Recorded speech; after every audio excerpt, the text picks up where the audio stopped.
Bon, les amis, il semblerait qu'en ce moment, on soit dans une sorte d'oscillation, d'alternance entre d'excellentes nouvelles et des choses bien moins réjouissantes. Je reviens à peine d'Alicante, où j'ai fait l'essai de la CB1000 Hornet SP, moto absolument fantastique, j'ai adoré et vous avez l'essai qui est disponible, vous avez été déjà très nombreuses et nombreux à le regarder et pour ça je vous en remercie infiniment. Et là, eh bien, on apprend une nouvelle assez bouleversante, puisque vous savez qu'en ce moment, KTM traverse une crise financière un petit peu compliquée. Eh bien, le constructeur autrichien a décidé de se séparer d'une des marques qu'il avait acquis, une marque qui est extrêmement populaire pour aussi peu... on va dire, répandue soit-elle dans le grand public, puisque c'est une marque extrêmement exclusive, c'est une marque qui fait rêver des milliers et des milliers de motards à travers le monde. Cette marque, c'est MV Agusta. Et oui, le constructeur va se séparer, va faire un retrait tout simplement de MV Agusta. C'est un choix stratégique qu'ils ont évoqué. Et donc malheureusement...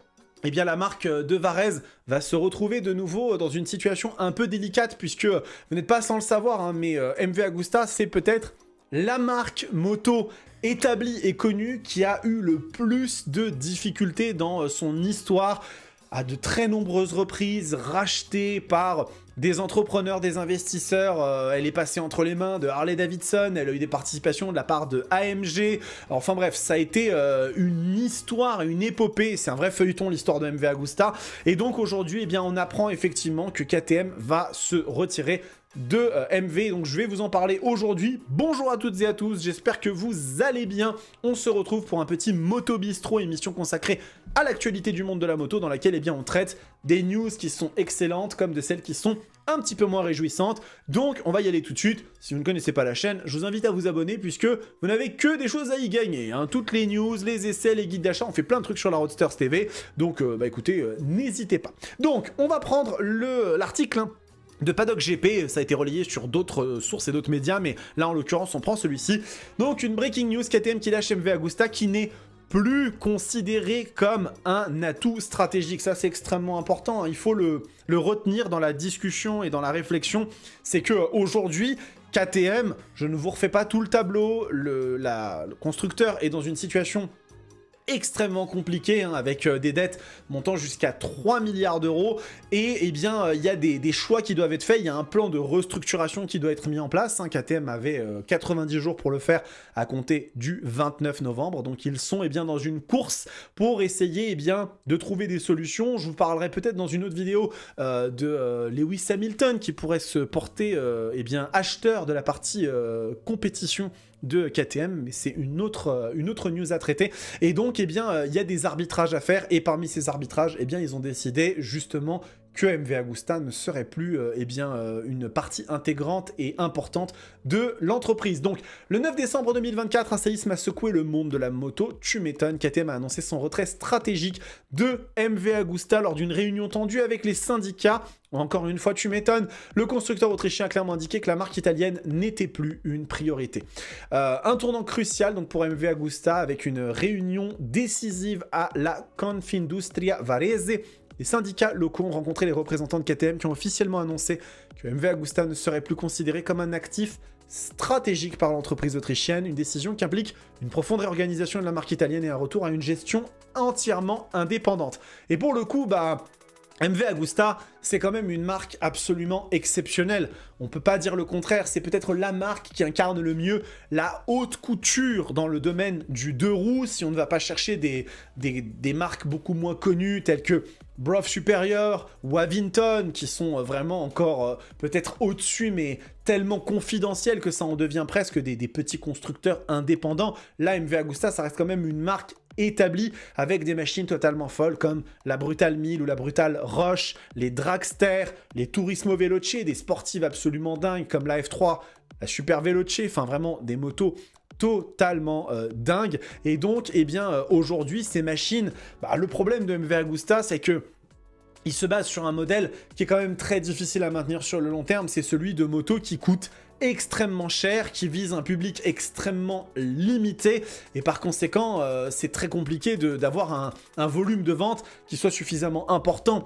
C'est comme dans le monde de la voiture, vous avez certaines sociétés, certains constructeurs comme Rolls-Royce qui survivent parce qu'ils appartiennent à des grands groupes, parce que sinon c'est très compliqué en fait d'avoir des volumes de production suffisamment importants sur des machines comme les Brutal Miller Air qui commencent à 35 000 € avec des rushs qui en valent 50 000, bah vous aurez beau en vendre une centaine, vous ne ferez que intégrer 5 millions dans l'équation ou 10 millions dans l'équation, et ça malheureusement pour une marque c'est très compliqué. Donc on continue un petit peu la lecture hein, de cet article de Paddock GP, qui nous dit que les représentants syndicaux de la CISL ont confirmé que toutes les opérations de production devraient revenir intégralement à l'usine historique de Varèse.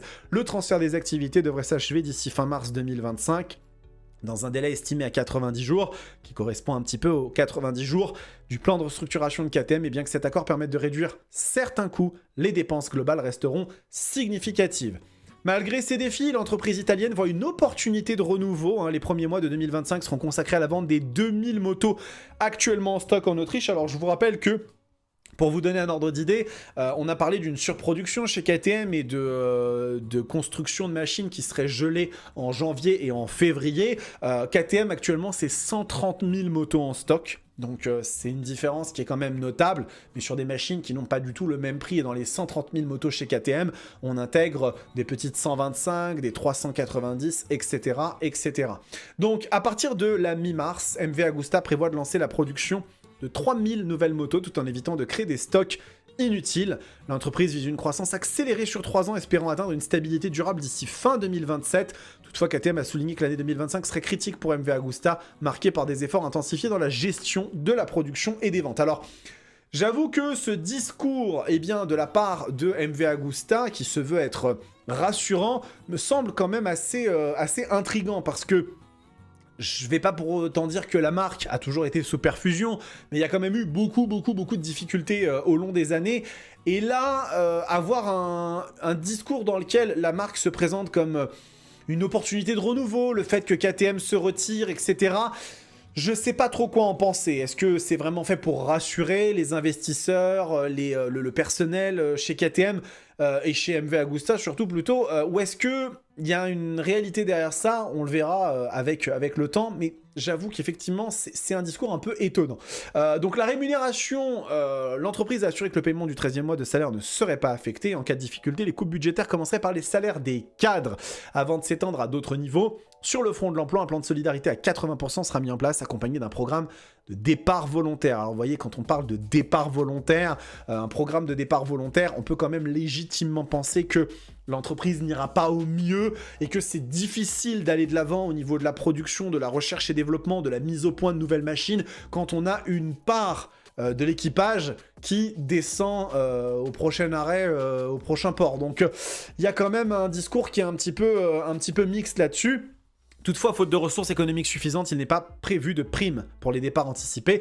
MV Agusta fait face à une période de transition délicate, mais la direction reste déterminée à tourner la page des erreurs passées. La formation et le développement sont des priorités pour éviter les dépendances financières qui ont fragilisé l'entreprise. Comme je vous le disais, la marque qui a beaucoup basculé de racheteur en racheteur, ça fait partie de l'histoire de MV Agusta.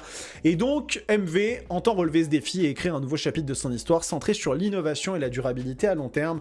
Moi, je ne peux vous dire qu'une seule chose, c'est que j'espère que ce sera le cas, parce que MV, ça reste quand même une marque exceptionnelle. Ça reste une marque qui a produit parmi les plus belles motos au monde. Certains considèrent que la F4, réalisée initialement par Tamburini, fait partie des plus belles machines qui existent, et j'en fais partie. Je trouve vraiment que c'est une moto fantastique. C'est toujours des motos avec des sensations incroyables. Là, il n'y a pas longtemps, je vous avais présenté une version totalement folle de la F3, la version Competizione, qui est magnifique, hein. Je vous la remontre un petit peu pour que vous ayez les images de cette F3 à plus de 30 000 €, si je ne dis pas de bêtises, 163 chevaux, un bijou dont on ne sait pas trop s'il faut la conduire ou la mettre dans un salon, mais ça témoigne quand même du côté absolument exceptionnel de ces machines-là.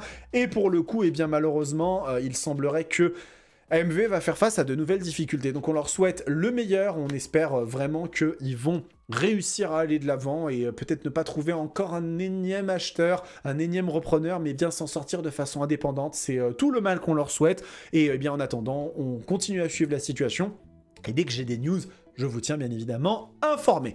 Cette vidéo est terminée, j'espère qu'elle vous a plu, n'hésitez pas à mettre un petit like, hein, ça aide vraiment au référencement, et comme ça me permet aussi un petit peu de voir, de jauger un peu l'état des choses, et de me mettre un petit commentaire pour me dire ce que vous en pensez, quel est votre MV Agusta préféré, je suis curieux, est-ce que vous êtes plutôt team Brutal, team Dragster, team F3, F4, LXP Orioli, bref, vous me direz. Et en attendant les amis, bien évidemment, prenez soin de vous, kiffez vos bécanes, allez voir les sets de la CB1000 Hornet SP, il est très chouette. Ciao!